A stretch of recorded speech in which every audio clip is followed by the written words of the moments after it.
ഇന്ന് ഞാൻ വളരെ ഒരു വ്യത്യസ്തമായ ഒരു ചിന്തയുമായിട്ടാണ് നിങ്ങളുടെ മുമ്പിലേക്ക് കടന്നു വന്നിരിക്കുന്നത്. പ്രിയപ്പെട്ടവരെ, സ്നേഹം വളരെ മൃദുവാണ്. സ്നേഹത്തെക്കുറിച്ച് വർണ്ണിക്കാനായിട്ട് തന്നെ വാക്കുകളില്ല. പക്ഷേ അതിലേറ്റവും രസകരമായ മറ്റൊരു വസ്തുത മറഞ്ഞിരിക്കുന്നു എന്നുള്ളതാണ് ഇന്നത്തെ ചിന്താവിഷയം. അതിന്റെ പിന്നിലെ സ്വാർത്ഥതയും കൂടെ ഉണ്ടെന്നുള്ളത്. സ്നേഹത്തിന്റെ പിന്നിലെ സ്വാർത്ഥത.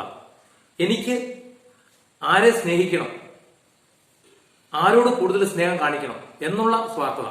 നമ്മുടെ ഭവനങ്ങളിലേക്ക് നോക്കുവാണെങ്കിൽ 4 കുഞ്ഞുങ്ങൾ ഉണ്ടെങ്കിൽ നമ്മൾ ചില കാരണന്മാർക്ക് അതില് ചിലപ്പോൾ രണ്ടാമത്തെ കുഞ്ഞിനോടായിരിക്കും ഒരു പ്രത്യേക സ്നേഹം. അല്ലെങ്കിൽ സ്വാഭാവികമായിട്ടും കൂടുതൽ സ്ഥലത്ത് കാണുന്ന ഒരു സംഭവം ഇളയ കുഞ്ഞിനോടായിരിക്കും ഒരു പ്രത്യേക സ്നേഹം. അതിപ്പോ നമ്മുടെ ജോലിസ്ഥലം എടുത്തു കഴിഞ്ഞാൽ മേലുദ്യോഗസ്ഥർക്ക് അവിടെയുള്ള ചില സ്റ്റാഫുകളോട്, ചില തൊഴിലാളികളോട് ഒരു പ്രത്യേക സ്നേഹം. സഭയിൽ നോക്കിയാൽ, സമൂഹത്തിൽ നോക്കിയാൽ, ചുറ്റുപാടുകളിലൊക്കെ ശ്രദ്ധിച്ചാൽ ഈ ഒരു വസ്തുത നമുക്ക് മനസ്സിലാകും. ചിലർക്കൊക്കെ ചിലരോട് പ്രത്യേക സ്നേഹം. ഇനി ഇതിന് ഈ വചന പ്രഘോഷണ മേഖലയിലായാലും, ശുശ്രൂഷ മേഖലയിൽ, പ്രാർത്ഥനാ ഗ്രൂപ്പിൽ, അങ്ങനെ എന്ന് വേണ്ട എല്ലാ മേഖലയിലും ഇങ്ങനെയൊരു പരമാർത്ഥമുണ്ട്. ഒരു പക്ഷപാതം കാണിക്കുന്നൊരവസ്ഥ. ഞാൻ പറഞ്ഞു വന്നത്, യേശുവിനും അങ്ങനെ ഒരു മനോഭാവം ഉണ്ടായിരുന്നു എന്നാണ് ഞാൻ നിങ്ങളോട് പറയാൻ ഉദ്ദേശിക്കുന്നത്. യേശുവിന്റെ കൂടെ 12 ശിഷ്യന്മാരുണ്ടായിരുന്നു. പത്രോസ്, യോഹന്നാൻ, യാക്കോബ്, പിന്നെ അങ്ങനെ തുടർന്ന് മത്തായി, മർക്കോസ്, അങ്ങനെ 12 ശിഷ്യന്മാർ. പെട്ടെന്ന് പറയുമ്പോൾ 12 പേരുടെയും പേര് എനിക്ക് ഓർമ്മ കിട്ടുന്നില്ല. എന്നാൽ തിരുവചനത്തില്, ബൈബിളിൽ പലയിടത്ത് ആ 12 പേരിൽ 3 പേരെ യേശു പ്രത്യേകമായിട്ട് സ്നേഹിച്ചതായിട്ട് നമുക്ക് കാണാനായിട്ട് സാധിക്കും. അത് 1 പത്രോസ്, 2 യോഹന്നാൻ, 3 യാക്കോബ്. എന്തുകൊണ്ടായിരിക്കും ബാക്കി 9 ശിഷ്യന്മാരോട് തോന്നുന്നതിലും കൂടുതലായിട്ട് ഒരു സ്നേഹം യേശുവിന് അവരോടുണ്ടായിട്ടുണ്ടാവുക? അതിന്റെ കാരണം എന്തായിരിക്കും? ഇപ്പം കുടുംബത്തിൽ തന്നെ നേരത്തെ പറഞ്ഞ പോലെ കുടുംബത്തിലേക്ക് നോക്കുവാണെങ്കിൽ ആ ഒരു 4 മക്കളുള്ള അപ്പനും അമ്മയും അതിലേതെങ്കിലും ഒരു കുഞ്ഞിനെ, രണ്ടാമത്തെയോ അല്ലെങ്കിൽ മൂന്നാമത്തെയോ, മൂത്ത കുഞ്ഞുങ്ങൾക്ക് സാധ്യത 99% സാധ്യത കുറവാണ് സ്നേഹം കിട്ടുക എന്നുള്ളത്. ഏറ്റവും കൂടുതൽ പരിഗണന സ്നേഹവും മൂത്ത കുഞ്ഞുങ്ങൾക്ക് കിട്ടുക എന്നുള്ളത് അത് 99% സാധ്യത കുറവാണ്. അത് അതിന്റെ ഒരു സാക്ഷിയാണ് ഞാനും. എന്നാൽ രണ്ടാമത്തെ കുഞ്ഞുങ്ങളോടും ചിലപ്പം 3ാമത്തെ 4ാമത്തെ കുഞ്ഞുങ്ങളോടൊക്കെ ഒരു പ്രത്യേക സ്നേഹം. അത് സാധ്യത ഇത്രയേ ഉള്ളൂ. അവരുടെ സ്വഭാവത്തിലുള്ള കഴിവും, അവരുടെ മികവും, അവരുടെ ചില പ്രത്യേകതയും, അവർക്ക് പിന്നെ മാതാപിതാക്കളെ കയ്യിലെടുക്കാനുള്ള ചില പ്രത്യേക കഴിവും. ഇത് സംഭവം തന്നെ പുറത്ത് ഏത് മേഖലയിൽ എടുത്താലും ചില അധികാരികൾ, ചില ഉത്തരവാദിത്തപ്പെട്ടവര് ആരെങ്കിലുമൊക്കെ പ്രത്യേകമായിട്ട് സ്നേഹിക്കുന്നുണ്ടെങ്കിൽ അവരിൽ മികവും കഴിവും, എന്നാ പറയണ്ടേ, സാമർഥ്യവും, ചില പ്രത്യേക പാഠവങ്ങളും ഒക്കെ കണ്ടിട്ടാണ്. യേശുവും ഇതുപോലെ തന്നെ 3 പേരെ പ്രത്യേകം സ്നേഹിച്ചിരുന്നു. എന്നാൽ ഇവിടെ തമ്മിലുള്ള വ്യത്യാസം എന്താണെന്നറിയോ?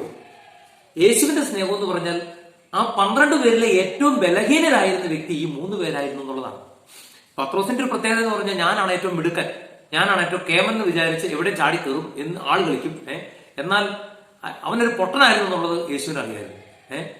ഈ പിടപ്പ് മാത്രമേ ഉള്ളൂ, വേറൊരു ഒരു പൊട്ടന ഒന്നും അറിഞ്ഞുകൂടാത്താണുള്ളത്. യോഹന്നാനാണെങ്കിൽ ഉള്ളതിലെ ഏറ്റവും പ്രായം കുറവായിരുന്നു, അറിവ് കുറവായിരുന്നു, പരിജ്ഞാനം കുറവുള്ള ഒരു വ്യക്തിയായിരുന്നു യോഹന്നാൻ. ഈ യാക്കോബിലും ഉണ്ടായിരുന്നു അതുപോലത്തെ കുറവുകൾ. അതുകൊണ്ട് ഇവരെ 3 പേരെയും ഈശോ എന്ത് ചെയ്തു? പല സ്ഥലങ്ങളിലും കൂടുതൽ, അതായത് മറ്റുള്ളവരെ മാറ്റി നിർത്തിയിട്ട് ഇവരെ മാത്രമായിട്ട് ചില സ്ഥലങ്ങളിലൊക്കെ കൊണ്ടുപോകുന്നതായിട്ടൊക്കെ തിരുവചനത്തിൽ പറയുന്നുണ്ട്. അതുപോലെ പ്രത്യേകമായിട്ട് പരിഗണനയും സ്നേഹവും ഒക്കെ കൊടുത്തിരുന്നു. ഈ ലോകത്തിന് ഒരു കാരണവശാലും ഇതുപോലെ ആരെയും സ്നേഹിക്കാൻ സാധിക്കത്തില്ല. നമ്മൾ ആരെങ്കിലും നമ്മുടെ കുടുംബത്തിൽ ഒരു ബുദ്ധി വികസിക്കാത്തൊരു കുഞ്ഞുണ്ടെങ്കിൽ, അല്ലെങ്കിൽ ഒരു മണ്ടനായിട്ടൊരു കുഞ്ഞുണ്ടെങ്കിൽ, ഒരു കുറവുകളുള്ള ഒരു പോരായ്മയുള്ള ഒരു കുഞ്ഞുണ്ടെങ്കിൽ, നിങ്ങളൊരു അധ്യാപകനാണെങ്കിൽ, ഒരു അധ്യാപികയാണെങ്കിൽ നിങ്ങളുടെ ക്ലാസ്സിൽ ഇതേപോലെ പഠിക്കാൻ കഴിവില്ലാത്ത, അല്ലെങ്കിൽ പിന്നെ ഒരു ബുദ്ധിയും കഴിവും ഇല്ലാത്ത, ഒരു പ്രത്യേക ഗുണഗണങ്ങളും ഇല്ലാത്ത ഒരു കുട്ടിയെ നിങ്ങൾ സ്നേഹിക്കൂ.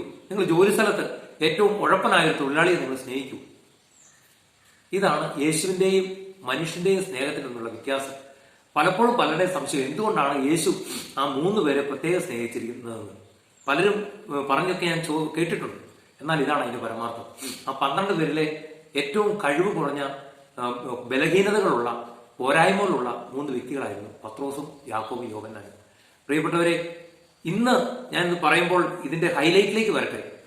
സത്യം പറഞ്ഞാൽ നിങ്ങളിൽ പലരും എന്നെ മുൻപരിചയമുള്ളവരും ഒക്കെ വിചാരിക്കുന്നുണ്ടാവും, ഇങ്ങനെ ഇവിടെ ഇരുന്ന് ഈ ഈ വേദം പ്രസംഗിക്കാൻ, ഇതുപോലെ ഈ വീഡിയോയിലൂടെ ഇങ്ങനെ സംസാരിക്കാനായിട്ട്, യേശുവിനെ കുറിച്ച് പറയാനായിട്ട് ഇവന് എന്ത് യോഗ്യതയാണ് എന്നുള്ളത്? എന്ത് യോഗ്യതയുടെ പുറത്താണ് ഇവനെ ആരാ ഇതൊക്കെ ഏൽപ്പിച്ച്? ഇവന്റെ കുറവുകളൊക്കെ നമുക്കറിയാം, ഇവന്റെ സ്വഭാവം അതല്ലേ എന്നൊക്കെ നിങ്ങൾ പലരും ചിന്തിക്കുന്നുണ്ടാവും. പ്രിയപ്പെട്ടവരെ, യേശു എന്നെ സ്നേഹിക്കുന്നു, യേശു എന്നെ എടുത്തു, യേശു ഇതിനായിട്ട് എന്നെ നിർബന്ധിക്കുന്നു എന്നുള്ളത് മാത്രമാണ് പ്രിയപ്പെട്ടവരെ എന്റെ യോഗ്യത. സത്യം പറഞ്ഞാൽ ഞാൻ പലപ്പോഴും യേശുവിനോട് പറഞ്ഞിട്ടുണ്ട്. കാരണം ഞാനൊരു മുൻകോപിയാണ്, പിന്നെ മുഖം നോട്ടം ഇല്ലാതെ സംസാരിക്കുന്ന സ്വഭാവക്കാരാണ്. പല കുറവുകളും ഉണ്ട്. നിയന്ത്രണമില്ലാതെ പല സാഹചര്യങ്ങളും ചീത്ത പറയുന്ന സ്വഭാവങ്ങളും എനിക്കുണ്ടായിട്ടുണ്ട്. ഇന്ന് യേശുവിന്റെ തിരുവചനം പങ്കുവെക്കാനായിട്ടുള്ള യോഗ്യതകളൊന്നുമില്ല. പക്ഷെ യേശു എന്നിൽ എന്ത് യോഗ്യതയാണ് കാണുന്നതെന്ന് എനിക്കറിയില്ല. ഞാൻ പലപ്പോഴും എന്റെ കുറവുകളെ കണ്ടിട്ട് ഞാൻ ഈശോയോട് പറഞ്ഞു, ഈശോയെ നിനക്ക് എന്നെ ഒന്ന് ഉപേക്ഷിച്ച് പോയിക്കൂടെ? പക്ഷെ പോകുന്നില്ല. ഈ കഴിഞ്ഞ പെന്തക്കോസ്താ തിരുനാളില് പരിശുദ്ധാത്മാവിന്റെ ഒരു പാട്ട് പാടി അതിനുശേഷമാണ് ഇങ്ങനെ ഒരു പുതിയൊരു അഭിഷേകത്തിലേക്ക്, ഒരു കൃപയിലേക്ക് പരിശുദ്ധാത്മാവിനെ ഇത്തരം ഒരു ശുശ്രൂഷയിലേക്ക് എന്നെ നയിച്ചത്. ഞാനൊരു നഖത്തോളം ആഗ്രഹം ഉണ്ടായിട്ടല്ല ഇത് ചെയ്യുന്നത്. ഇത് ചെയ്യാനായിട്ട് ഓരോ സമയങ്ങളും പരിശുദ്ധാത്മാവിനെ വളരെയധികം നിർബന്ധിക്കും. പറഞ്ഞു മനസ്സിലായോ? ഇതിലൂടെ വലിയ മലമറിക്കുന്ന സംഭവം ഒന്നും ഉണ്ടാവുമെന്ന് ഞാൻ വിചാരിക്കുന്നില്ല. പക്ഷേ കൊച്ചു കൊച്ചു ഉദാഹരണങ്ങളും കൊച്ചു കൊച്ചു അനുഭവങ്ങളും ഒക്കെ വെച്ച് ഈ വീഡിയോ ചെയ്യുമ്പോൾ ഈ ലോകത്തില് ആ യേശുവിന്റെ സ്നേഹത്തിന് വേണ്ടി, യേശുവിന്റെ ആ ഒരു മെസ്സേജിന് വേണ്ടിയിട്ട്, യേശുവിന്റെ ആ കൃപയ്ക്ക് വേണ്ടിയിട്ട് കൊതിക്കുന്ന ഒത്തിരി ആൾക്കാരുണ്ടാവും. ആർക്കെങ്കിലും ഒരാൾക്കെങ്കിലും ഇത് ഉപകാരപ്പെട്ടാൽ അതൊരു അനുഗ്രഹമാകില്ലേ? നിങ്ങൾ തന്നെ ചിന്തിച്ചു നോക്കും. നിങ്ങൾ എന്നെ അംഗീകരിക്കണമെന്നോ, നിങ്ങൾ എന്നെ സപ്പോർട്ട് ചെയ്യണമെന്നോ, നിങ്ങൾ എന്നെ പ്രോത്സാഹിപ്പിക്കണമെന്നോ, കൈയടിക്കണമെന്നോ, ലൈക്കും ഷെയറും പിന്നെ സബ്സ്ക്രൈബറും ഫോളോവേഴ്സും ഒന്നും ചെയ്യണമെന്നൊന്നും ഞാൻ പറയുന്നില്ല. ഞാൻ ഈ ചെയ്യുന്ന വീഡിയോ ഒരു വ്യക്തിയെ കണ്ടുള്ളതിൽ യേശുവിന്റെ മഹത്വത്തിനായിട്ട്, യേശു എന്നെ നിർബന്ധിച്ച് എന്നെ കൊണ്ട് ചെയ്യിക്കുന്നുണ്ട് ഞാൻ ചെയ്യുന്നു. ഓക്കെ, ഈ വീഡിയോ കണ്ടുകൊണ്ടിരിക്കുന്ന എല്ലാ പ്രിയപ്പെട്ട മക്കളെയും ഇതുപോലെ തന്നെ ഈശോ സ്നേഹിക്കുന്നവരുണ്ടാവും. പക്ഷെ ഈ യേശു നമ്മളെ സ്നേഹിക്കുന്നതെന്ന് തിരിച്ചറിയാനും ആ യേശുവിനെ തിരിച്ച് സ്നേഹിക്കാനും കൂടെ നമ്മൾ തുടങ്ങുമ്പോഴാണ് അവിടെ ആ സ്നേഹത്തിന്റെ അനുഭവത്തിലേക്ക് നമ്മൾ വരുന്നതും ആ സ്നേഹം പൂർണ്ണമാകുന്നതും. കേട്ടോ? അപ്പം നിങ്ങൾക്ക് കഴിയുന്നവരൊക്കെ നിങ്ങൾ വീഡിയോ കാണുന്നുണ്ടെന്നൊക്കെ ഞാൻ മനസ്സിലാക്കുന്നു. വലിയ സബ്സ്ക്രൈബർ ഒന്നുമില്ല. 20 പേരുടെ മുമ്പിൽ ധ്യാന ശുശ്രൂഷ ചെയ്തിട്ടുള്ള ഒരു വ്യക്തിയാണ് ഞാൻ. 20 പേര് ചില ധ്യാന കേന്ദ്രങ്ങളിൽ 20 പേരുടെ മുമ്പിൽ ക്ലാസ് എടുത്തിട്ടുണ്ട് ഞാൻ. എന്നാൽ ഇന്നെന്റെ വീഡിയോ ഒത്തിരി ഒരു 10,000-10,000 പേരൊന്നും കാണുന്നില്ല. ഒരു 300, 400, 800, 1000 താഴെ ഒക്കെ കാണുന്നുള്ളൂ. എന്നാലും അവരുടെ ജീവിതത്തിൽ ഈ പങ്കുവയ്ക്കപ്പെടുന്ന വിശേഷങ്ങൾ, ഷെയർ ചെയ്യപ്പെടുന്ന സുവിശേഷങ്ങൾ നിങ്ങൾക്ക് അനുഗ്രഹമാകുന്നുണ്ടെന്ന് ഞാൻ വിചാരിക്കുന്നു. ഈശോ എല്ലാ പ്രിയപ്പെട്ട മക്കളെയും, ഈ വീഡിയോ കാണുന്ന എല്ലാ പ്രിയപ്പെട്ടവരെയും സമൃദ്ധമായിട്ട് അനുഗ്രഹിക്കട്ടെ. ഓക്കെ.